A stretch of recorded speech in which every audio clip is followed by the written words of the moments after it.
Zando Penguin Audio presents See You at the Finish Line by Zac Hammett, narrated by Luke R. Francis and Josh Wichard.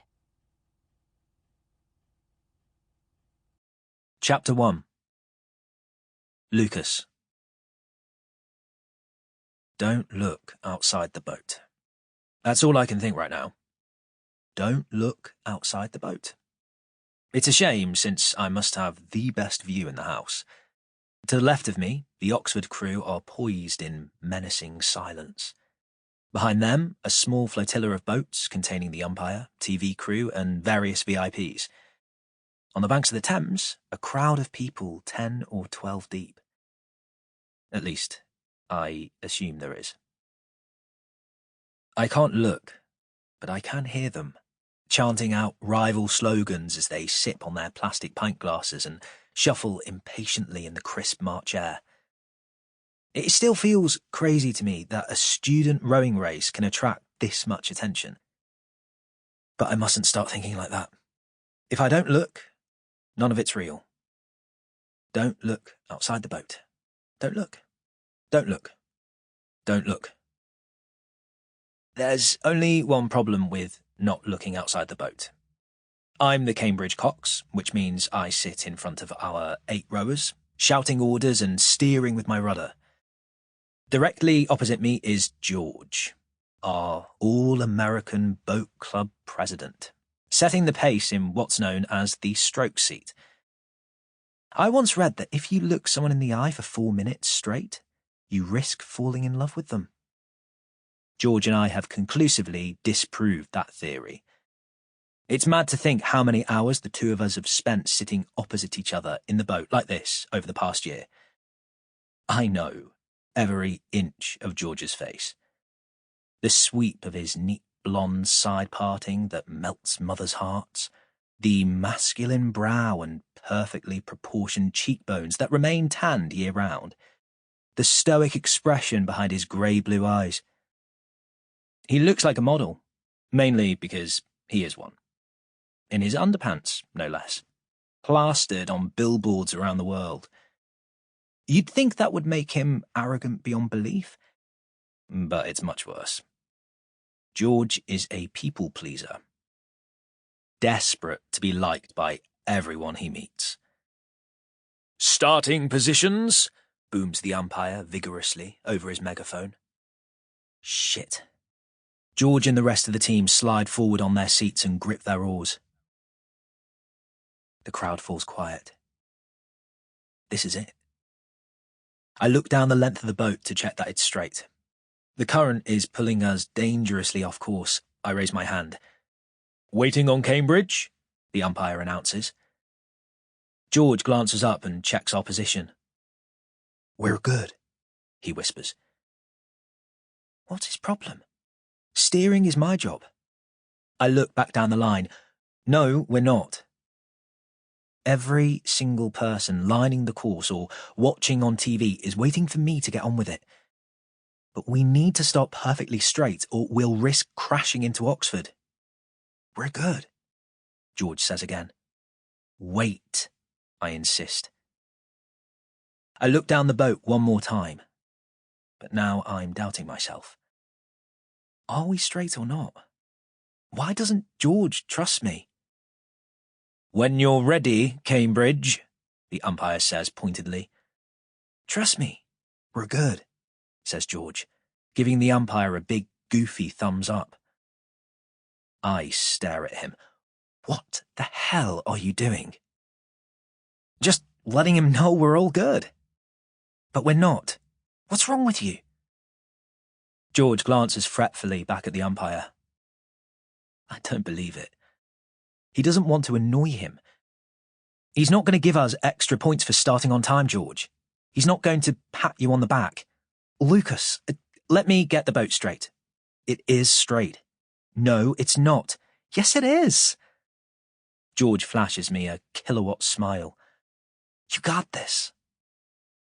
I'm going to explode if he doesn't shut up. Now is not the time for a pep talk. Before I know what I'm doing, I lower my hand.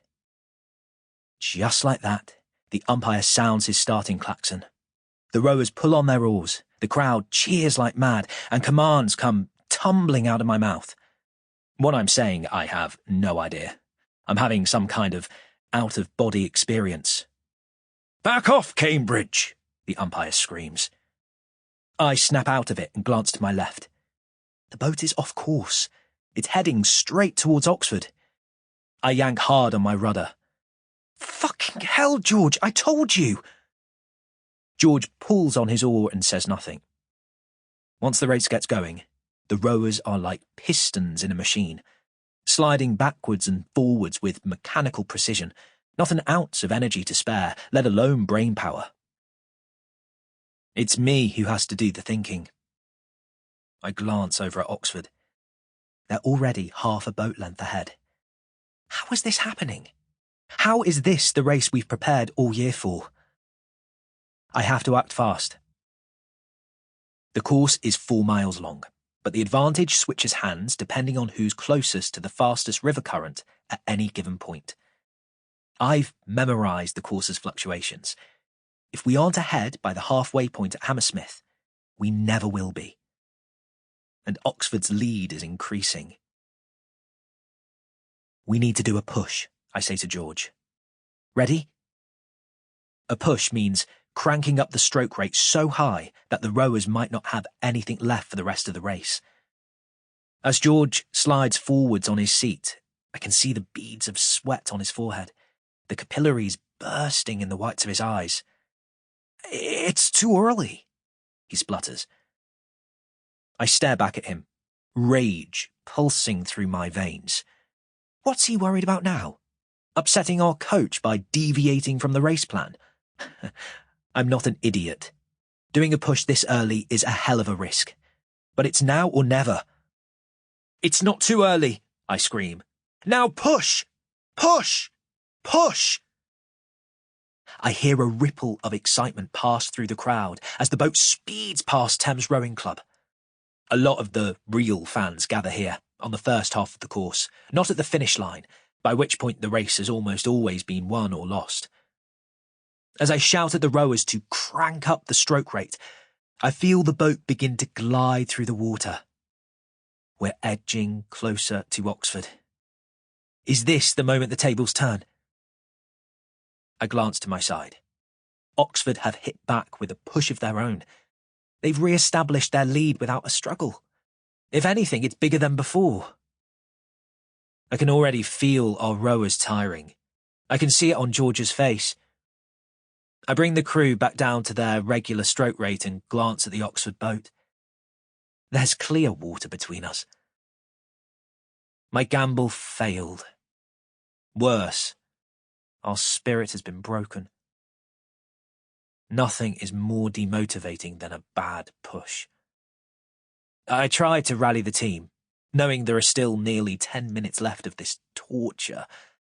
But I can see the Hammersmith Bridge approaching, the point at which we conclusively lose our advantage. The race is over, and everyone knows it. I close my eyes and feel the water hit me. The shower is too hot, painfully hot, but that suits my mood. I've been warned many times how bad it feels to lose the boat race, but it's done nothing to prepare me for the sheer sense of waste. All that training, all that anticipation for nothing.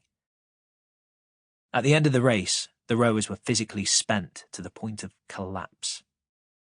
I felt equally depleted, but I knew it was my job to get the team away from the cameras and back into the boathouse. I couldn't bear to look George in the eye as we rowed over to the shore. Neither of us said a word. Arriving at the boathouse, we received a pitying round of applause from our friends and family, which only made the humiliation worse. Compared to that, this shower is heaven. And I feel like everything will be all right if I can just stay underneath it forever. "Guys," says George, "gather round." I open my eyes and scowl. George is standing in the middle of the changing room, a towel around his waist. Sample complete. Ready to continue?